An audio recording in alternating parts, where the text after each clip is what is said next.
तो हम लोग पढ़ने वाले हैं चैप्टर जिसका नाम है गोइंग प्लेसेस। तो ये क्लास 12th की फ्लेमिंगो बुक का गोइंग प्लेसेस लास्ट चैप्टर है, तो इसको पढ़ते हैं। तो पहले इसके राइटर पे डिस्कस करेंगे। तो राइटर क्या है? राइटर का नाम है A R Bolton. A R Bolton is a modern writer who lives in Zurich and writers in English. ठीक है, ये राइटर थे, जूरिच में रहते थे और ये इंग्लिश राइटर थे। ठीक है, तो in this story going places Barton's explore the of adolescence fantasizing and hero worship. ठीक है, तो बता रहे हैं कि टीनेजर्स में क्या क्या चीज़ें जो मतलब एक्सेप्टिंग होती हैं उन्हें वो डिस्क्राइब करेंगे। ठीक है, इस चैप्टर में। तो ये फैंटाइजिंग एडोलसेंस फैंटाइजिंग मतलब होता है डे ड्रीमर्स। ठीक है, जो सपने देखते हैं लोग। तो अब देखिए यहाँ पर जो कहानी का प्रोटागोनिस्ट हम बोल सकते हैं एक तरह से, या फिर मेन जो मतलब कैरेक्टर है वो है सोफिया। सोफिया की एक सोफिया गर्ल है। सोफिया के फ्रेंड का नाम है जैनी, और सोफिया के जो एल्डर ब्रदर है उनका नाम है जियोफ। और सोफिया की जो मतलब छोटा भाई है उसका नाम है डेरिक, स्मॉल ब्रदर है। और एक इसमें एक कैरेक्टर और रहता है डैनी कैसी, जो कि इरिश फुटबॉलर रहता है। तो अब चलते हैं कहानी में। तो सोफिया और जैनी स्कूल से घर जाती हैं। मैं इस स्टोरी को बहुत ही कॉम्प्लेक्स ना करके बहुत ही सिंपल, मतलब कि हिंदी और इंग्लिश में अपने मतलब उसे बहुत ही आसान भाषा में समझाने का प्रयास किया हूँ। तो सोफिया और जैनी जब स्कूल से घर जाती हैं तो सोफिया सेट ओपन अ बॉटक्यू, किससे कहती है? जैनी से। तो वो बोलती है कि मैं एक बॉटक्यू खोलूँगी। तो आपको बोलते हैं बॉटक्यू क्या होता है? तो ये होता है एक तरह का फैशनेबल क्लॉथ शूज़, जहाँ पर होते हैं ना ज्वेलरी से डिस्क, जो ये सब होते हैं सब आइटम्स। ठीक है, तो जैनी सेड बहुत सारा पैसा चाहिए, क्योंकि इसके लिए बहुत सारा पैसा चाहिए। सोफिया बोलती तब तो मैं मैनेजर बन जाऊंगी।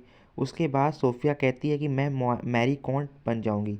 मैरी कॉन्ट एक लेडी थी जो कि फेमस डिज़ाइनर थी। ठीक है, सोफिया कहती है इस सिटी का सबसे अमेजिंग, जो सबसे मतलब खूबसूरत शॉप में हमारी होगी।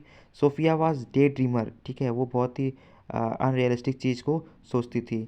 वहीं अगर जैनी को कंपैरिजन किया जाए सोफिया से, तो जैनी जो थी वॉज अ रियलिस्टिक अप्रोच, मतलब कि वह ज़्यादा डे ड्रीमर्स नहीं थी, वो अपने डे ड्रीमर्स नहीं थी और वो रियलिस्टिक अप्रोच रखती थी। ठीक है, जैनी को यह भी पता उसकी बिस्कुट फैक्ट्री में काम करना है। ठीक है, जैनी को पता था कि उसको बाद में जाकर बिस्कुट फैक्ट्री में ही काम करना है। ठीक है, जैनी समझाती है सोफिया, बट सोफिया कहती है मैं फिर एक्ट्रेस बन जाऊंगी। मतलब कि जैनी जो है वो सोफिया की बार बार समझाती है कि ये सब चीज़ें इम्पॉसिबल है, तुम नहीं कर पाओगी। बट ये सोफिया मानने को तैयार नहीं होती है। सोफिया बोलती है फिर मैं एक्ट्रेस भी बन जाऊंगी, पार्ट टाइम जॉब भी करूंगी एक्ट्रेस से भी, अपना पार्ट टाइम, उसके बाद अपना बॉटकी भी संभाल लूँगी। उसके बाद सोफिया जब अपने घर पे जाती है तो सोफिया के जो पिता होते हैं ना उन्होंने वो कहते हैं, सोफिया बोलती है अगर हमारे पास बहुत मतलब बहुत सारा पैसा आ जाएगा तो मैं बॉटक्यू खोलूँगी, बॉटक्यू खोलूँगी। ठीक है, तो बोलती है, सोफिया के पिता बोलते हैं अगर तुम्हारे पास पैसा हो जाएगा तो फिर तुम खोल देना, एक हमारे लिए घर बना देना ताकि हम लोग शांति से आराम कर सकेंगे। Sophia father face very dirty and पसीने वाला, मतलब कहने का मतलब ये है सोफिया के जो पिता होते हैं वो मतलब फादर जो होते हैं काम करके आते हैं, तो उसके जो पसीना मतलब फेस बहुत ही गंदा होता है और काफ़ी मतलब पसीना होता है। ठीक है, तो सोफिया के घर में खाना बन रहा होता है। तो इसके बाद तो सोफिया के घर में खाना बन रहा होता है, बहुत धुआं उठता है। उसकी वजह से उसके जो फादर से उनको ब्रीथिंग में प्रॉब्लम हो रही थी। उसके बाद सोफिया जो है अपने घर में अपने भाई जो जियोफ था, मैंने इसके पहले भी बताया था, जियोफ एक, अगर जियोफ का कैरेक्टर आपको लिखने के लिए आया तो बोलोगे कि जियोफ एक आप बोल सकते हो कि एक एल्डर ब्रदर था पहली बात तो उसका। उसके बाद एक बहुत ही टॉल मैन था, थोड़ा सा डार्क फेस था। ठीक है, इस तरह से, ठीक है, ब्राउनिश फेस था। सोफिया अपने ब्रदर जियोफ को फाइंड करते हुए उसके दूसरे रूम में चली जाती है। हमें इस सेंटेंस से ये भी मालूम चल रहा है कि इस घर में एक रूम और भी है। Sophia brother repair motorbike. ठीक है, ये मतलब कि सोफिया का जो भाई था वो एक मोटर मैकेनिक था, बोल सकते हो सुपरवाइजर था। ठीक है, और उसका भाई जो है सोफिया का, वह अपने होम से बहुत दूर जाता था काम करने के लिए। ठीक है, जहाँ पर इसके मैकेनिक्स का जो भी शॉप था। ठीक है, Sophia elder brother school Sophia का जो एल्डर ब्रदर था वो स्कूल से पास हुए 3 साल हो चुके थे और वो सीनियर मैकेनिक भी था। जियोफ बहुत कम बोलता था और वो काफ़ी मैच्योर था। सोफिया को लगता है कि जब वह नहीं बोलता है ना तो उसे लगता है कि वो कहीं और भी दुनिया में खोया होता है। वो कुछ चीज़ें सोफिया से नहीं बताता है, उसकी एक अलग दुनिया है। ठीक है, तो ऐसा वो सोचती है। सोफिया कहती है अपने भाई से कि आज मैं डैनी कैसी से मिली हूँ, ठीक है। तो डैनी कैसी कौन है? डैनी कैसी इरिस का फुटबॉलर है, ठीक है। तो फिर मैं बताता हूँ वो डैनी कैसी से कहाँ मिली थी। बोलोगे आप आर्केड में मिली थी। आर्केड क्या होता है? बेसिकली एक मार्केट एरिया होता है आर्केड, ठीक है। जियोफ सोफिया सेड जियोफ बोलता है फिर सोफिया सेड अबाउट डैनी कैसी।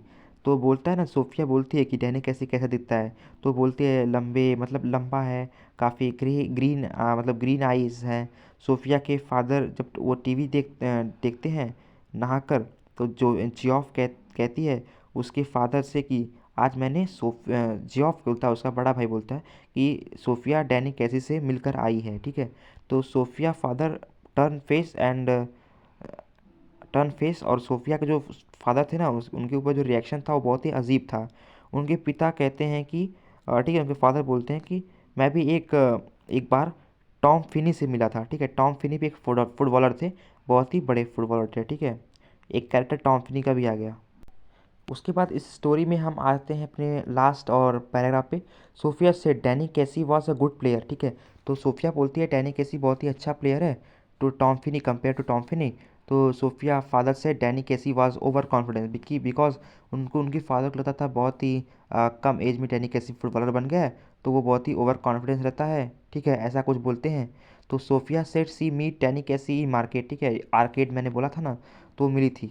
तो फिर अपना ये जो एक होता है ना, ये होता है क्लॉथिंग ब्रांड है एक रॉयसी, ठीक है। उसमें तुम बुक में देखना, वहाँ पर लिखा रहेगा रॉयसी। तो रॉयसी एक क्लॉथिंग ब्रांड है, पर मैंने जब इसको सर्च किया था गूगल पे तो ये एक चॉकलेट ब्रांड बता रहा था, ठीक है। सोफिया कहती है कि डैनी कैसी हमसे मिलने के लिए नेक्स्ट वीक आएंगे, ठीक है। तो बट ये मतलब सोफिया कुछ भी बोलती है ऐसा ही, उसे भी पता नहीं चलता। देखिए स्टोरी में भी आगे क्या होता है। फिर सोफिया सोचती है कि जो जियाफ उसका भाई है वो भी तो अच्छा है, हैंडसम है, ठीक है। तो सैटरडे को सोफिया और उसकी फैमिली जो थी वो फुटबॉल मैच देखने के लिए कहाँ गई थी? स्टेडियम में गई थी, और वो यूनाइटेड को सपोर्ट कर रहे थे, ठीक है। तो बाद में यूनाइटेड टीम जीत भी जाती है, इसमें 2 गोल होते हैं, ठीक है। 2-0 से यूनाइटेड टीम जीतती है। तो जो लास्ट गोल होता है वो डैनी कैसी ही मारता है, ठीक है। जियोफ ने, अब ये बात उसके फ्रेंड जैनी को कैसे पता चला? क्योंकि जियोफ का जो फ्रेंड था वो था फ्रैंक। फ्रैंक की जो बहन थी वो थी जैनी। तो ऐसे बात जियोफ ने फ्रैंक को बताया, फ्रैंक ने जैनी को ये बात बताया है कि सोफिया जो है डैनी कैसी से मिली थी, ठीक है। तो सोफिया उसके बाद अपना कुछ कन्वर्सेशंस होते हैं सोफिया और जैनी के बीच में कि मैंने मिला, मैं नहीं मिली, ऐसी, ठीक है। उसके बाद सोफिया डैनी कैसी का जो बताया था ना अगले मतलब वीक में मिलना था, तो सोफिया कैनाल के पास जाती है। कैनाल बोलने का मतलब जहाँ पर ट्रांसपोर्टेशन की चीज़ें मतलब एक्सपोर्ट इंपोर्ट होती है, वहाँ पर ऐसा ही कुछ था। तो सोफिया कैनाल के पास जाती है, वहाँ पर एक बेंच थी, वहाँ पर वो बैठ जाती है। फिर वो वेट करती है किसकी? डैनी कैसी का, ठीक है। तो सोफिया इमेजिन करती है कि डैनी कैसी आएगा और उससे मिलेगा, बट डैनी कैसी नहीं आता है, ठीक है, क्योंकि ये अनरियलिस्टिक चीज़ थी। डैनी कैसी, अब ये प्रूफ हो जाता है कि डैनी कैसी नहीं आएगा, ठीक है। तो मतलब कि सोफिया बहुत ही मायूस हो जाती है कि अब मैं सबसे क्या बताऊंगी, मतलब कि मैं अपने आप को प्रूफ नहीं कर पाऊंगी मैंने डैनी कैसी से मिली थी, ठीक है, क्योंकि उसके पास कोई एविडेंस नहीं था, ठीक है। फाइनली कहानी का स्टोरी है कि वो प्रूफ नहीं कर पाती कि मैं डैनी कैसी से मिला था, ठीक है। Thank you for watching video and support and new and like video and subscribe my channel, ठीक है। Thank you.